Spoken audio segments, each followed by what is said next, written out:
Olá, olha nós aí novamente, trazendo mais um vídeo na disciplina Livro do Apocalipse, e vamos falar agora em Vitorinos de Petal. Então, ele é o autor mais antigo, como eu disse, que existe sobre o Apocalipse, e ele explica as palavras: importa que profetizes outra vez a povos e nações e línguas e reis, da seguinte maneira. Ele fala dessa maneira porque quando João viu essa visão, ele estava na ilha de Patmos, havendo sido condenado por César Domiciano a trabalhar na mina.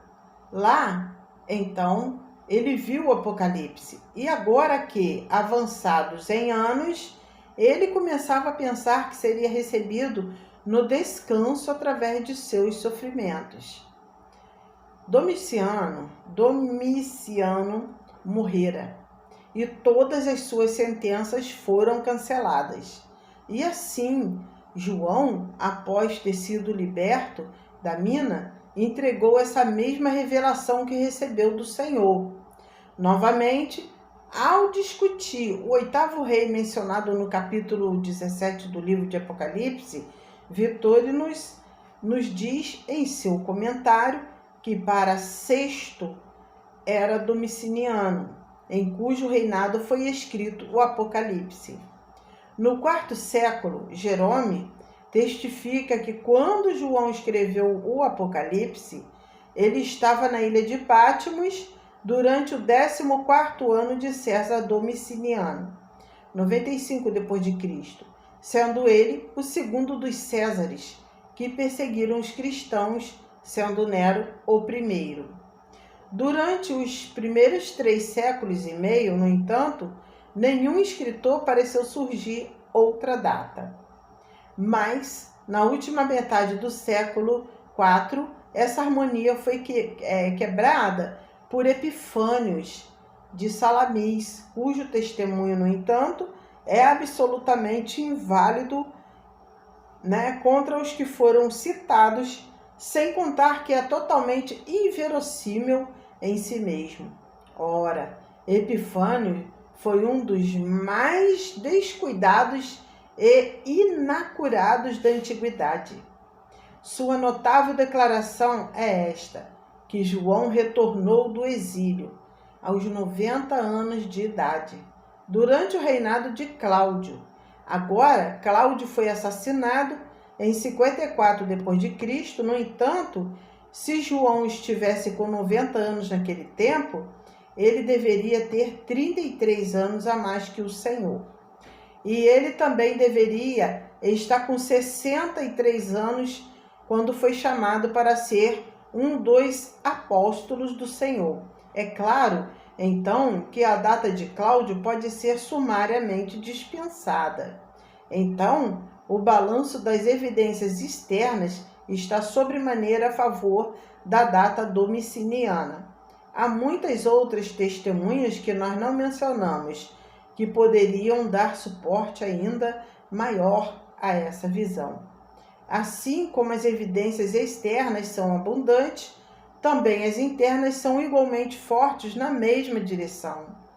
Quando falamos em evidência interna, nos referimos às evidências no texto, que provam que o Apocalipse foi escrito no tempo de Domiciano. Eis as evidências. 1. O estado em que se encontravam as igrejas da Ásia, como descrito nas 7 cartas do Apocalipse, capítulos 2 e 3. Requeriria um desenvolvimento de 20 ou 30 anos além da condição que estava nos tempos de Paulo, e não dos meros 5 ou 6 que seriam permitidos pela data nerônica. Pelo menos um Marte já havia sido feito em Pérgamo, e João, escrevendo as 7 igrejas da Ásia, fala dele mesmo como sendo se tornado seu companheiro na tribulação pelo seu exílio em Patmos, pela palavra de Deus e pelo testemunho de Jesus Cristo. Entretanto, os crentes em Esmirna estavam para experimentar uma provação da sua fé, até mesmo de morte. É evidente que uma perseguição estava acontecendo na Ásia Menor naquele tempo. E essa deve ter sido a perseguição de Domiciano, desde que a de Nero não parece ter se estendido muito além das vizinhanças imediatas de Roma. E nem parece ter a perseguição nerônica resultado em exílio, mas simplesmente em punição capital. Então, os Balaamitas, você vai ver em Apocalipse capítulo 2, verso 14, haviam encontrado tempo de estabelecer em Pérgamo. A Jezabel não havia apenas subido a um lugar de influência em Tiatira, mas também já havia sido dado a ela tempo de se arrepender, de acordo com Apocalipse capítulo 2, 20 e 21. A data domiciliana de 95 e 96 para a escrita do Apocalipse é, portanto, suportada tanto por evidências internas quanto por externas. Devido ao fato de que o livro do Apocalipse descreve a si mesmo como sendo definitivamente um livro de profecias, você vai ver no capítulo 1, verso 3, verso 22, né? No 1, verso 3, capítulo 22, verso 7, 18 e 19. Certos mestres racionalistas têm atentado em determinar a data da escrita aos tempos de Nero, podendo dessa maneira aplicar mais estreitamente todas as profecias do livro do Império Romano e de Nero e aos cristãos daquele tempo. Mas nós hoje claramente sabemos que essa profecia tem que ter sido escrita muito depois dos tempos de Nero. E para o nosso presente dia, essa porção de conclusão da palavra de Deus ainda permanece como um escrito profético a respeito de eventos futuros. Não é nem história alegórica, nem profecia já cumprida. Tendo demonstrado que esse livro foi escrito nos tempos de Domiciano, o esquema desses professores racionalistas para excluir esse apavorante livro, o qual serve como uma das mais agudas das espadas do Espírito de Deus, foi derrotado. As interpretações do Apocalipse. Então, a interpretação do livro do Apocalipse é um ponto de contenda entre os comentaristas. De maneira geral, há 3 diferentes escolas de interpretação que são: 1. Os preteristas, 2. Os interpretadores históricos e 3. Os futuristas. Os preteristas sustentam que toda, ou pelo menos grande parte da profecia já se cumpriu com luta entre a Igreja e Roma, tendo a vitória da Igreja como resultado final. Tal interpretação é muito abstrata e é objetada por comentaristas ortodoxos. Os interpretadores históricos defendem que a profecia abrange toda a história da Igreja, mostrando como as malignas forças do mundo lutam contra a Igreja. Essa interpretação foi muito popular durante os tempos da Reforma e ainda era fortemente defendida no século XIX, especialmente com o surgimento de Napoleão. Essa visão foi reconhecida como a interpretação final. Dentre os protestantes, pessoas que têm essa visão consideram o Papa e a Igreja Romana como sendo o anticristo e a besta. O próprio Martinho Lutero tomou essa visão, mas os comentaristas da Igreja Católica tomaram a visão oposta e reconheceram o protestantismo como o anticristo. Eles até mesmo declaram ter encontrado o número 666 no nome de Martinho Lutero. Muitos dos povos de Deus muitos, do povo de Deus, no final do século XVIII e no começo do século XIX, criam que Napoleão cumpria o personagem mencionado em Apocalipse 13, e muitos dos números no livro foram tomados arbitrariamente, como um período fixo de profecia. Por exemplo, o número de 3 anos e meio foi considerado uma representação da tribulação na sua própria história corrente. Entenderam?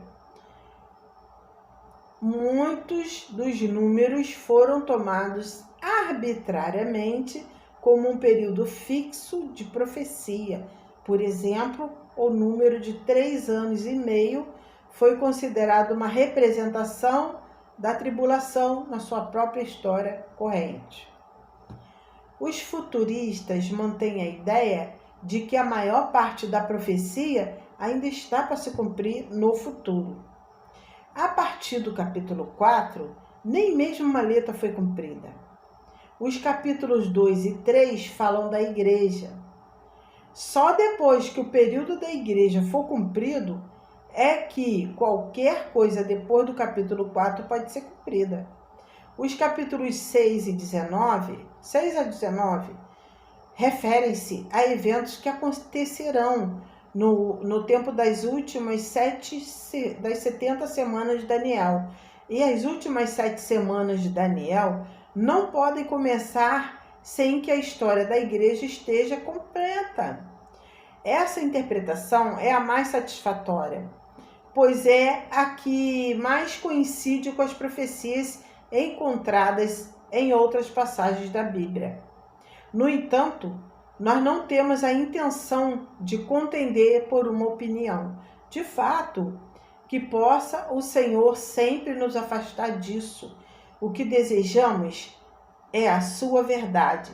Que o seu Espírito nos guie por dentro de todas as verdades e nos habilite a entender a palavra de Deus. É inevitável que haja muita discussão sobre a interpretação do Apocalipse entre essas 3 escolas. Mas o nosso alvo, como já deixamos claro, é saber o que Deus quer que saibamos e não contender em defesa de qualquer escola humana ou opinião. Portanto, nós não vamos apresentar todos os argumentos, nem contra, nem a favor, embora eles pudessem ser bem-vindos por algumas pessoas, não seriam edificantes. Umas poucas palavras, entretanto, precisam ser ditas para demonstrar que existe falibilidade tanto na interpretação dos preteristas quanto na dos históricos. Os preteristas mantêm a ideia dos professores racionalistas. Ninguém na igreja dos primeiros séculos acreditou nisso, pois isso limitou os horizontes de João a ver somente a perseguição dos cristãos por Roma. Isso reduz a profecia a um simples valor alegórico e meramente prediz a derrota dos romanos. Os interpretadores históricos, por outro lado, adormecem o mais solene aviso da Bíblia Sagrada direcionado às pessoas do final dessa era, com a finalidade de que não possamos conhecer o que a ira de Deus será. Sejamos, pois, esclarecidos a respeito do que a Bíblia realmente ensina. Em 1 Coríntios capítulo 10, 32, Paulo divide a humanidade em 3 principais categorias: judeus, gentios e a Igreja de Deus. Durante os tempos do Velho Testamento não havia igreja, pois ela foi estabelecida pelo Senhor somente no período do Novo Testamento, uma vez que o livro do Apocalipse é o último livro da Bíblia, e que por essa posição ele é a soma de todas as Escrituras. É natural que ele nos mostre como será o fim dessas 3 categorias de pessoas. Os preteristas, no entanto, sustentam que o Apocalipse relata apenas a história passada das lutas da igreja. Os interpretadores históricos também limitam a profecia, a experiência da igreja, depois do tempo de João. Ambos abraçam a igreja e deixam passar os judeus e os gentios. Essa visão é muito parcial e faz da revelação de Deus um livro imperfeito. Se concordarmos com as suas interpretações, nós seremos deixados na escuridão quanto ao futuro fim dos judeus e gentios. Então, nós vamos parar por aqui e vamos dar continuidade na próxima aula. Fique com Jesus. Deus abençoe a todos.